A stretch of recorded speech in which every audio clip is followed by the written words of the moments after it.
বন্ধুরা, সবাই কেমন আছো? আশা করি সবাই ভালো আছো, আমরাও ভালো আছি। এখন পুজো দিয়ে স্নান করে চলে এসেছি, মানে স্নান করে পুজো দিয়ে এখন রান্নায় যাব। আর আপনাদের সঙ্গে অনেক দিন কথা হয়নি, ওই জন্য আজকে এলাম। গরমটা কেমন পড়েছে বলুন। স্নান করে পুজো দিয়ে এসে যেন ঘেমে গেছি। এখন তো রান্নায় যেতে হবে। সকাল থেকে একটু মানে কেমন দুর্বল লাগছে, ওই জন্য আজকে মানে কোনো রকম হালকা পাতলা কিছু রান্না করে নেব। চলুন। মিষ্টি এখন নাচেই ব্যস্ত, ওর মন মতন নাচছে। এখনো স্নান করাইনি ওকে, একটু পরে স্নান করাবো। এটা বসিয়ে দিই। সকাল থেকে আজকে ঘুম থেকে যখন উঠেছি শরীরটা এত দুর্বল লাগছে, মানে ঠান্ডাও লেগেছে, কেমন জ্বর জ্বর ভাব লাগছে, আবার গরমেও থাকতে পারছি না, এমন একটা কষ্ট লাগছিল।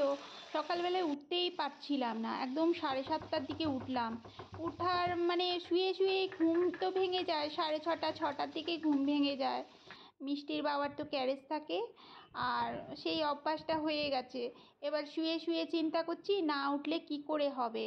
মিষ্টির বাবার ডিউটিও আছে, ও আজকে ক্যারেজ নিয়ে যায়নি, ফার্স্ট মে ও তাড়াতাড়ি চলে আসবে, ওই জন্য ক্যারেজ নিয়ে যায়নি। ও বলেছে একদম একটা তরকারি ভাত করো, ব্যাস আর কিচ্ছু করতে হবে না।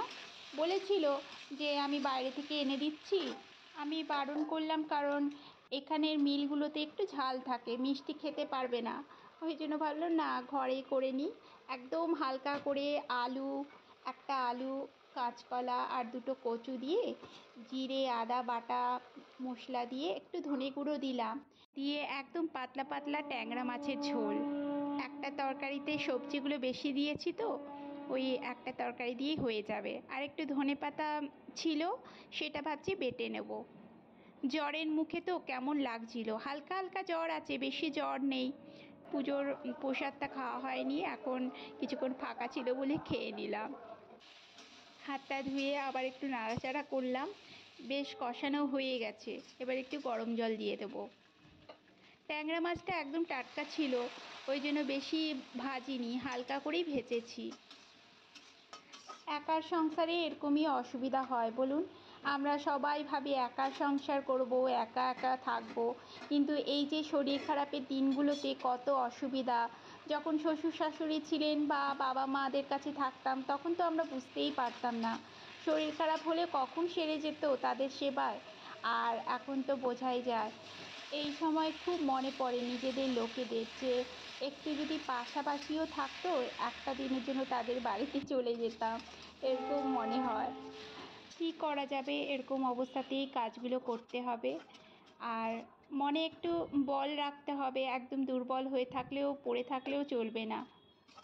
চলুন, আপনাদের সঙ্গে কথা বলতে বলতে আমার রান্নাটাও কমপ্লিট হয়ে গেছে। একদম পাতলা পাতলা ঝোল, আর কাঁচকলাটা ভেজেছি তো লোহার কড়াইতে, একটু কালচে কালচে হয়েছে, কিছু অসুবিধা নেই, খুব টেস্ট হয়েছিল। উপর থেকে কয়েকটা কাঁচা লঙ্কাও দিয়ে দিলাম, একটু ধনেপাতা, আর বেশি ঝাল দিইনি, মিষ্টি খাবে তো। হয়ে গেছে আমার রান্নাটা।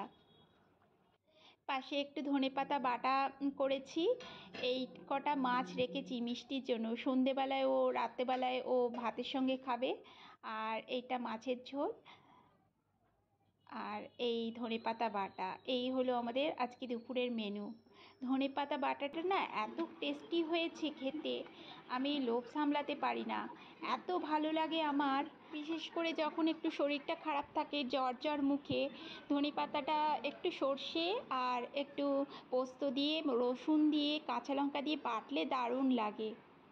আমার মাছের ঝোলটাও বেশ আজকে টেস্টি হয়েছিল, খেতে খুব সবজিগুলো দিয়েই খাওয়া হয়ে যাচ্ছে, এত সুন্দর হয়েছিল। মিষ্টিকে খাইয়ে দিয়েছি, তারপর আমিও বসে গেছি। মিষ্টির বাবা আস্তে আস্তে 2:30 বাজবে, ওই জন্য মিষ্টির বাবা বললো তুমি খেয়ে নাও, আমি ততক্ষণ একটু লেট হবে।